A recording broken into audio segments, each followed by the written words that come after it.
당신이 찾던 무서운 이야기 고비의 TV.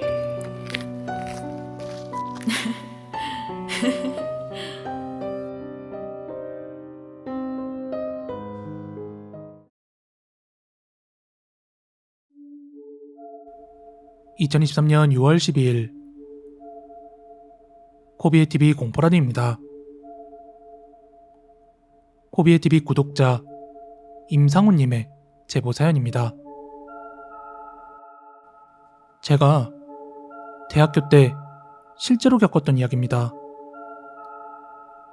당시 서울에 살던 저는 대학교를 대전으로 가게 되어서 기숙사를 이용해야만 했습니다.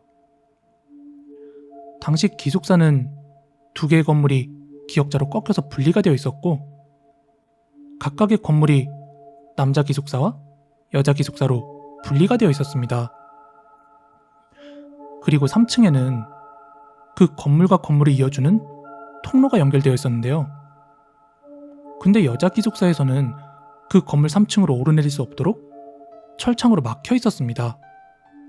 그러니까 그 여자 기숙사 건물 3층으로 남학생들은 갈 수 있어도 여학생들은 오르내릴 수 없었습니다. 아무튼 기숙사는 4인 1실을 기본으로 4명이서 한 방에 지내게 되었는데, 당시 제가 지내던 방의 위치가 4층이었어요. 그래서 창문에서 밖을 바라보면 여자 기숙사 건물이 훤히 다 보이는 위치였습니다. 여자 쪽에서도 마찬가지고요. 친구들은 다들 개인 컴퓨터를 기숙사에 들고 와서 주말에도 집에 가지 않고 계속 기숙사에서 게임을 하기 바빴었고, 당시 저는 컴퓨터를 들고 오지 않아서 창틀에 앉아 애들 게임하는 걸 막 구경하곤 했었죠. 그러다 때는 어느 한여름의 주말밤 12시 자정쯤이었습니다. 여느 주말과 마찬가지로 창틀에 앉아서 친구들이 게임하는 걸 구경하다가 게임이 지루해질 때쯤 저는 몸을 돌려 앉아 창밖을 보며 하늘을 멍하니 바라보고 있었죠.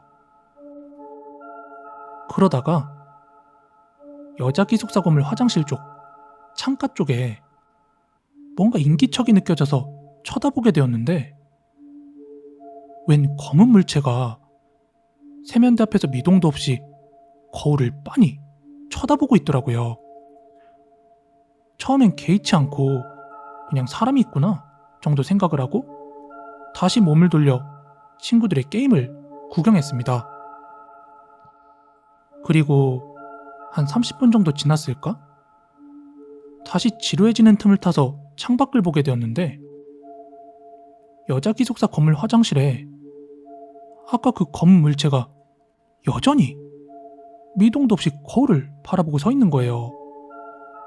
그때부터는 저도 조금 흥미가 생겨서 자세히 관찰하고 있었는데, 보니까 머리가 아주 길다란 여자의 뒷모습으로 보였습니다. 하지만 순간 저기는 3층이라서 여자가 들어갈 수가 없는데? 문득 이런 생각이 들었을 때 갑자기 화장실의 불이 꺼지더니 아무것도 보이지 않게 되었습니다. 그렇게 멍하니 쳐다보고 있던 1, 2초쯤 간 사이에 다시 불이 들어왔는데, 조금 전까지 있던 그 검은 머리로 보이는 형체가 사라졌습니다. 순간 엄청 당황스럽고 뭔가 엄청난 호기심이 막 물밀듯 밀려왔는데, 가만히 쳐다보고 있다 보니까 아까처럼 화장실의 불이 딱 껐다 켜지는데, 그 1, 2초 사이에 불이 켜진 그곳엔 아까 그 형체가 다시 같은 위치에 서 있는 겁니다. 여전히 세면대 앞에서 미동도 없이 거울을 보고 있는 것 같았어요. 저는 지금 이 상황이 내가 헛것을 보고 있는 건가 의심이 들어서 순간적으로 친구들을 창문 쪽으로 불러 모았습니다. 얘들아, 잠깐만 일로 와봐. 너네 저기 3층 화장실 창문에 여자 보이냐? 그러자 친구들은 모두 다 보인다고 대답을 하더라고요. 하여 저는 그동안 제가 보고 있던 상황에 대해서 전부 얘기를 해줬습니다. 그러니까 친구들은 이 상황에 대해서 온갖 추측을 했어요. 저거 대걸레 거꾸로 놓고 말리는 거 아니야? 아니면 머리가 긴 남자 또는 창문에 뭐가 붙은 것일 것이다, 이렇게 추측을 했죠.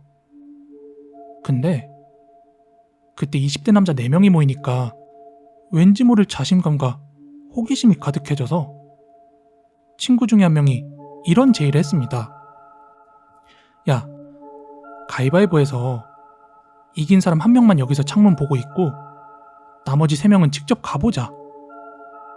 그런데 그때 친구들은 모두 동의를 했고 저도 덩달아서 참여를 하게 되었어요. 하지만 운이 좋은 건지 뭔지 가위바위보 결과 제가 이기게 돼서 저는 화장실을 계속 바라보고 있게 되었고 친구들은 그 3층 화장실로 출발하게 되었습니다. 그렇게 친구들은 방을 나섰고 저 혼자서 창문을 지켜보고 있었어요. 그런데 그때는 왜 2대2로 나누자고 얘기를 못했는 게 너무 후회가 되더라고요. 아무튼 저는 여전히 창문을 보고 있었고 여전히 그 검은 물체는 미동도 없이 거기 서 있었습니다. 그리고 시간이 어느 정도 지났을 때 친구에게서 전화가 걸려왔어요. 야, 우리 이 앞에 도착했는데 문은 닫혀있네?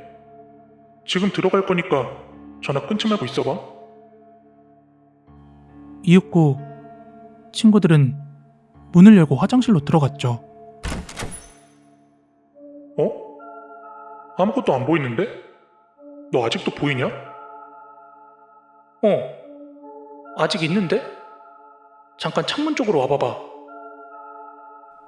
그렇게 친구들은 창문 쪽으로 다가와서 창밖을 보며 저한테 손을 흔들면서 통화를 하고 있었어요.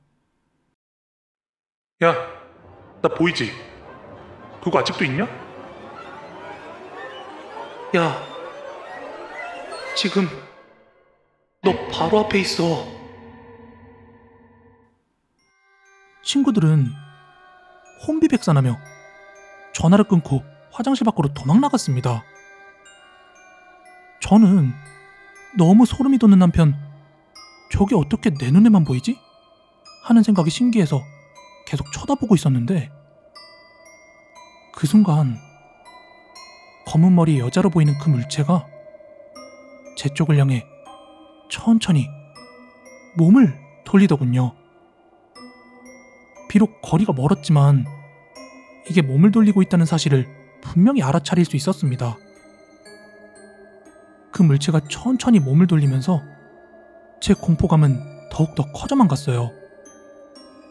그리고 이제 곧 얼굴이 보이겠구나 라고 느꼈을 때 저는 엄청난 공포감에 저거 눈 마주치면 안 될 것 같다는 생각이 들어서 창문 아래로 제 몸을 숨겼습니다.